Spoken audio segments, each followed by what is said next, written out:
So aku akan langsung invite Alshad Ahmad untuk kita ngobrol-ngobrol di sini.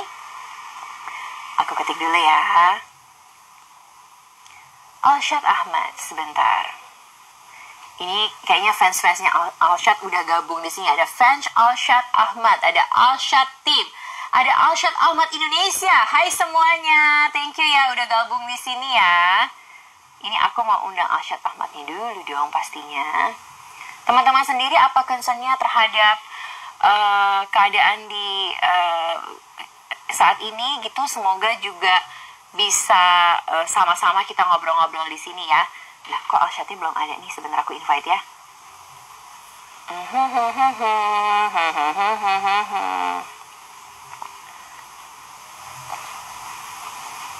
Mana nih ya? Mungkin aku mau minta teman-teman di grupnya timnya Benih Baik nih untuk bantuin aku nih.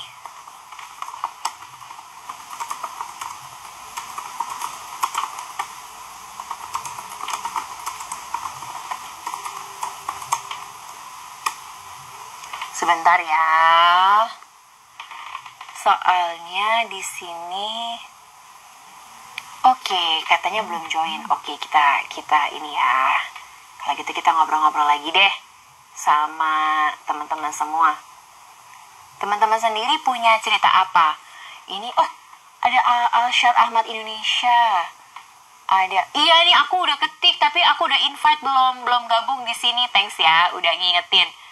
Langsung semuanya nulis @Alshad Ahmad. Udah pengen banget dia gabung ya. Sebentar. Aku pun juga. Karena gini, aku tuh punya anak umur 3 tahun sekarang. Dan anakku tuh lagi lagi sangat amat seneng banget sama yang namanya binatang-binatang gitu. Nah, salah satunya adalah hewan-hewan liar. Sampailah kemudian kita ke YouTube-nya Alshad gitu. Dan setelah itu kita nggak pernah berhenti untuk bisa nonton. Jadi seneng banget bisa ngobrol sekarang ini karena aku termasuk salah satu fans, seperti juga teman-teman semua. Dan anakku si umur 3 tahun ini juga begitu terkesima banget gitu loh. Mama, di rumahnya ada harimau. Mama, di rumahnya ada ostrich gitu ya. Jadi memang konten-kontennya Alshad ini buat aku tuh bisa bonding sama anakku untuk bisa belajar sama-sama soal penangkaran hewan, soal hewan liar dan lain sebagainya. Alshad Team, halo kakak, apa kabar? Kabar baik Alshad Team.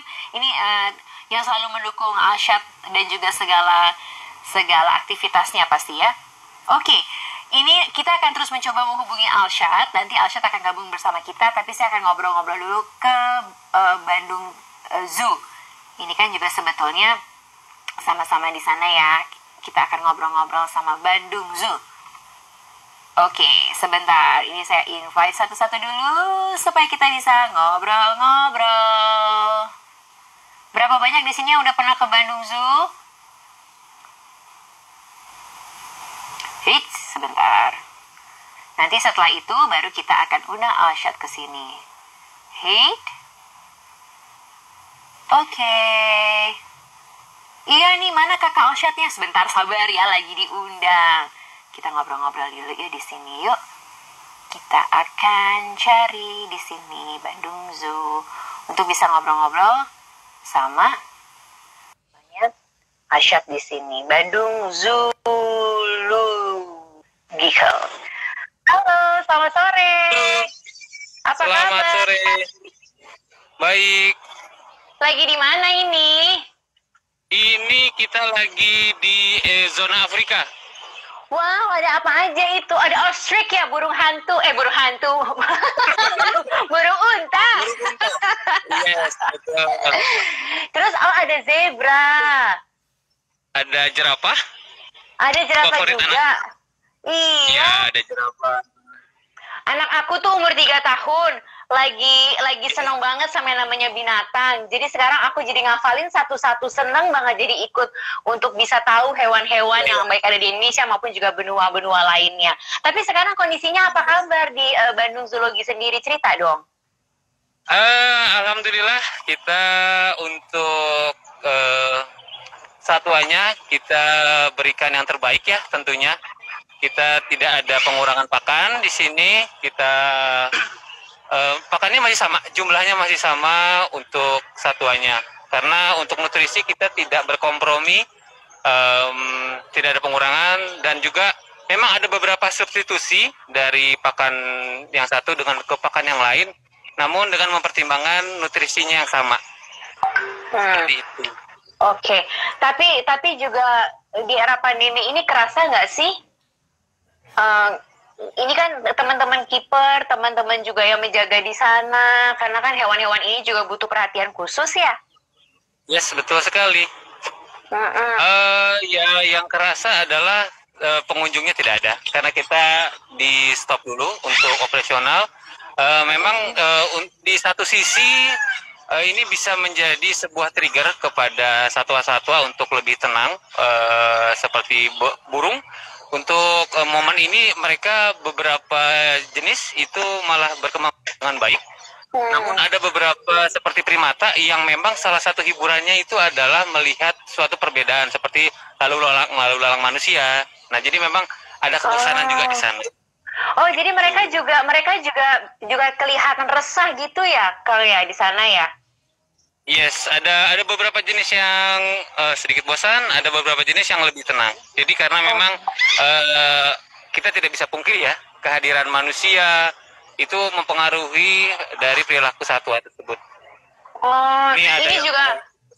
Siapa nih? Hai, burung unta. Tapi ngomong-ngomong, banyak juga loh yang bilang kangen banget ke sana, kangen banget untuk nyapa semua binatang-binatang di sana nih. Banyak yang bilang ini nostalgia. Ya. Banyak yang bilang, aduh aku ke sana 10 tahun yang lalu. Ada yang di sini, aduh ya ampun akhirnya bisa lihat lagi Bandung Zoo gitu, walaupun secara virtual gitu ya. Ini kan salah satu hal yang mengobati rindu juga, dan semoga nanti bisa sama-sama ke sana gitu. Tapi semuanya kondisi sehat di sana ya? Alhamdulillah sehat semua. Iya. Dan ini untuk informasi saja bahwa zona Afrika ini sudah dibuat dari tahun 2020. Dan ini ada 7 spesies di sini. Ada jerapah, ada ostrich kelihatan ya. Ada antelop, ada zebra, ada antelop besar seperti eland. Kelihatan. Juga ada eland. Tapi kayaknya di sana ya, di ujung sana ya. Iya, iya. Ya, dan di agak tengah itu ada lecui dan waterbuck. Oke. Senang banget. Mereka di sini berdampingan. Secara harmonis ya, karena mereka di alam liarnya memang bergabung. Jadi kita di sini mencoba untuk mereplika apa yang ada di Afrika. Oleh karena itu kita menyebutnya sebagai zona Afrika. Oke. Nanti aku pengen juga bisa diajak keliling-keliling sama Kang Panji lagi gitu ya. Mungkin ada zona-zona lain yang kita bisa saling kangen-kangenan, karena banyak banget yang komen di sini. Aduh pengen lihat. Padahal masih tutup ya Kang Panji ya. Moga-moga bisa buka lagi. Mohon maaf, kita masih tutup. Ya, insya Allah dalam waktu dekat. Oke, karena Kak Panji lagi coba kita mau melihat, siapa tahu ada binatang-binatang lain yang bisa kita lihat secara virtual. Aku mau nyapa Aslat di sini. Hai. Biar bisa gabung sama kita. Ini dia. Udah aku invite ya, teman-teman, sabar ya. Hai. Halo Kak. Apa kabar? Baik. Buka masker aja deh kali ya. Udah. Oke, boleh dong. Ini dia. Halo semua. Aku lagi cerita tadi sama semua teman-teman. Ini kan secara virtual juga kita lagi lihat nih gimana kabarnya Bandung Zoo. Banyak yang kangen banget, Slat masa bilang, aduh kangen banget bisa ke sana. Aduh hewannya segala macam gitu. Nah, buat aku pribadi nih, aku lagi senang-senangnya nonton YouTube-nya Aslat, karena aku lagi punya anak umur 3 tahun. Senang banget sama hewan-hewan. Jadi dia tuh amazed banget sama kamu. Di rumahnya ada ostrich. Di rumahnya ada harimau dan lain sebagainya gitu. Iya. Dan ternyata banyak juga yang sama kayak aku, ibu baru penggemarnya Aslat ya. Iya. So apa kabar? Ini banyak yang menyapa, gimana kabarnya di sana? Ya tadi tunggu bentar, itu matiin air dulu, air kolam berisik, guys. Bentar ya. It's okay. Ya, kabarnya baik. Alhamdulillah. Gimana buat semua ya? Kakak apa kabar? Terus juga Kak Panji. Apa kabar? Terus juga Alhamdulillah sehat. alhamdulillah audiens, gimana apa kabar semua nih? Iya. Tadi banyak yang bilang kangen sama Bandung Zoologi. Nah, kemudian Kang Panji juga bilang hewan-hewannya juga banyak yang kangen, udah pada resah gitu loh. Soalnya setiap hari ada yang datang, ada yang nengokin mereka. Sekarang tuh sepi, mereka juga resah katanya hewan-hewannya. Iyalah, bener. Bisa banyak orang, banyak pengunjung, interaksi. Sekarang sepi kali jadi bosen juga satuannya kan. Pengen ketemu sama pengunjung lagi, udah pada kangen tuh satuannya. Gitu. Ini Kang Panji lagi berusaha untuk cari tempat yang baru karena kan tadi udah zona Afrika tuh. Jadi nanti siapa tahu teman-teman kalian kangen-kangenan secara virtual bisa kangen. Nah, aku sekarang tanya ke Aslat dulu deh. Ada hewan baru kah di rumah sekarang? Belum, masih ini aja. Belum. Jadi kita belum nambah lagi, tapi lagi fokus buat ternakin atau enggak ditangkarin untuk beranak lah, kurang lebih kayak gitu. Oke. Berkembang biak. Karena aku tuh fans beratnya Steve Irwin gitu kan. Oke. Dan sekarang Steve Irwin punya anak Robert Irwin dan sekeluarga memang mereka kan juga sangat apa ya, dia selalu menampilkan cerita-cerita soal binatang. Dan sekarang kan di Indonesia punya Aslat, jadi senang banget nih dan anakku juga senang juga bisa fans beratnya Aslat juga nih, umurnya 3 tahun loh baru padahal. Nah, jadi aku bisa bilang Dika seorang konservasionis. Bisa dibilang konservasionis kecil-kecilan lah. Beda sama Steve Irwin, kelasnya udah dunia. Diturunkan ke anaknya ada Bindi Irwin sama Robert Irwin, itu juga udah pasti ikutin legacy bapaknya. Ya, tapi kan mereka juga awalnya merintis dari nol ya. Nah, kalau gue sendiri, kita juga merintis dari nol pelan-pelan lah gitu. Tapi kan mereka tuh kan tinggal di Australia Zoo gitu ya. Betul, di Gold Coast. Nah, Dika juga kan sebenarnya kan kalau aku lihat dari video-videonya kan ada zoo juga kan, gitu seru kan sebenarnya. Benar, kalau Steve Irwin itu zoo-nya gede banget, didukung sama pemerintah sama negara Australianya. Kalau di sini masih trial dan error, latihannya dulu lah, skala mininya dulu gitu. Yang pertama apa hewannya waktu itu? Penghuni pertamanya. Sebenarnya dari bokap juga udah banyak satwa sih, udah banyak. Jadi di sini udah banyak juga dari awal gitu. Jadi diturunkan ya Slat sebenarnya ya? Betul, jadi turunin juga, nurusin dari orang tua juga. Oke. Nah, tapi Elsa sendiri juga merasa bahwa ini jadi sebuah kecintaan gitu ya. Maksudnya aku lihat kayaknya begitu tahu detail, begitu merasa bahwa ini adalah bagian dari hidupnya Elsa gitu kan? Ya, betul. Seru banget sih kalau udah suka binatang. Oh ya. Dan ini juga teman-teman di sini tuh banyak yang manggil Elsa tuh Cap gitu, Kapten, cie. Hai Cap gitu mereka, Hai Kapten gitu.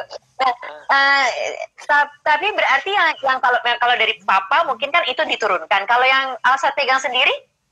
Jadi kalau dari orang tua itu, bapak itu dulu ngerawatnya satuannya bukan yang satwa ekstrim atau satwa liar, satu peliharaan sih biasanya. Dan paling jauh juga kayak ular, kayak burung hantu, kayak gitu, kayak musang.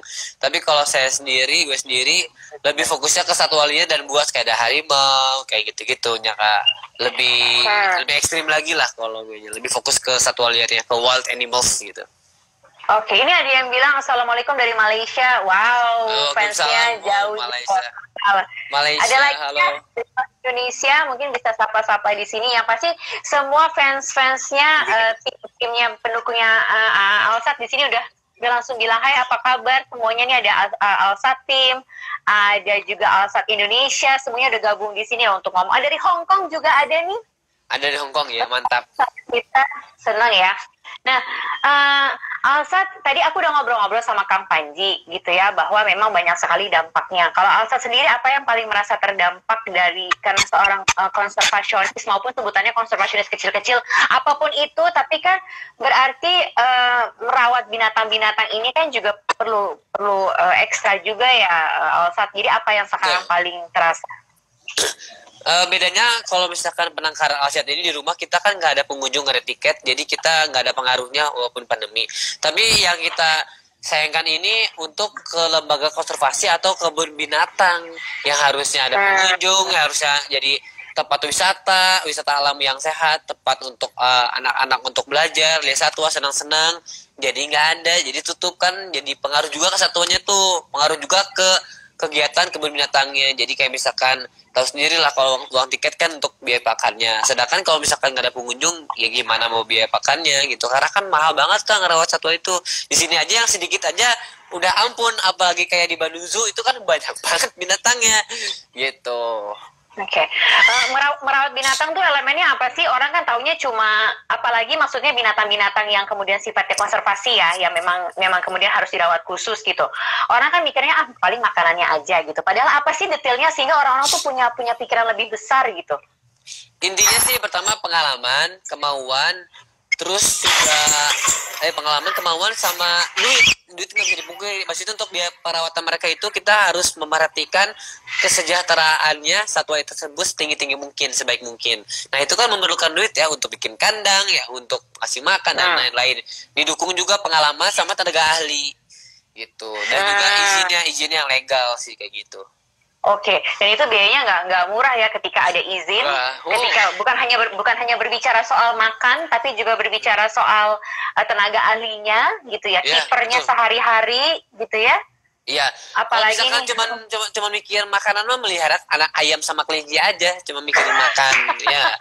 Kalau ini kan satwa liar mereka perlu perhatian khusus tuh, kayak Pak Panji keliling-keliling ngasih makan, interaksi itu perlu untuk satwa liar karena harus ada interaksi juga gitu. Oke, nah aku balik ke, nah tuh kan Kang Panji lagi kasih makan, itu burung bayan kasih makan. Oh, burung apa? Burung bayan. Burung nuri bayan. Oke. Nah sekarang makanannya tapi nggak berkurang kan Kang Panji saat pandemi gini? Tidak. Kita sama dengan jumlah yang sama kita masih berikan kepada satwa gitu. Dan memang di sini ada beberapa item yang kita rubah karena memang setelah kita hitung lagi ternyata ada kelebihan yang nutrisinya tidak baik, tidak terlalu baik jika jumlahnya banyak dan baik jika jumlahnya sedikit, seperti itu. Okay. Nah di sini kita sudah ada di aviari. Aviari ini ya isinya burung paruh bengkok ya, kebanyakan. Dan ada juga ada merak biru, di sini ada sepasang. Di sini ada kakatua koki dari Papua.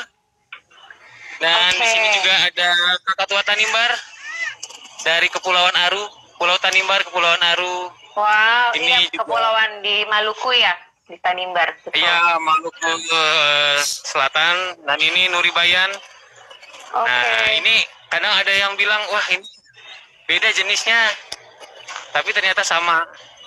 Yang hijau ini yang jantan, yang merah dan biru ini yang betina. Oke. Kang Panji, gini, ada stigma nih di masyarakat. Aku bilang ini stigma ya, bahwa kalau yang namanya satwa-satwa di kebun binatang itu kok kayaknya nggak dapat perlindungan yang cukup gitu. Ini stigma loh, yang maksudnya aku nggak berbicara mana dan ABC dan lain sebagainya. Nah, tanggapannya Kang Panji di Bandung Zoo gimana? Karena kan ini kan peran kebun binatang itu kan lembaga konservasi juga ya, yang sebetulnya melindungi banyak binatang. Nah, di sana seperti apa kondisinya? Kita bisa untuk bermain di parameter life ekspektasi dari satwa saja. Misalnya, life ekspektasi satwa yang ada di kebun binatang itu jauh lebih panjang dibandingkan dengan satwa yang ada di alam. Kenapa? Karena di sini kita sudah melindungi mereka dari predator. Kalau di alam pasti tentu ada predator dan juga ada dan tidak ada fat ternyata. Kalau di alam kan istilahnya kalau sakit ya sudah sakit, diburu oleh predator, selesai. Kalau di sini kita perhatikan dari pakannya, dari kesehatan mentalnya tentunya. Tadi yang diungkapkan itu betul sekali, bahwa memang satwa ini butuh diibaratkan sebuah mainan. Kita menyebutkan sebagai enrichment. Jadi bahkan ketika ada orang itu juga ada sesuatu yang baru yang bisa saya lihat, ada sesuatu yang baru yang berbeda di hari-hari biasanya, seperti itu. Jadi memang untuk stigma itu memang dibuat oleh orang yang kurang menyenangi dari kegiatan dari kebun binatang. Dan tidak bisa dipungkiri juga banyak juga penelitian-penelitian tentang satwa yang dari kebun binatang. Seperti itu. Misalnya tentang nutrisi saja. Itu banyak sekali yang dari kebun binatang.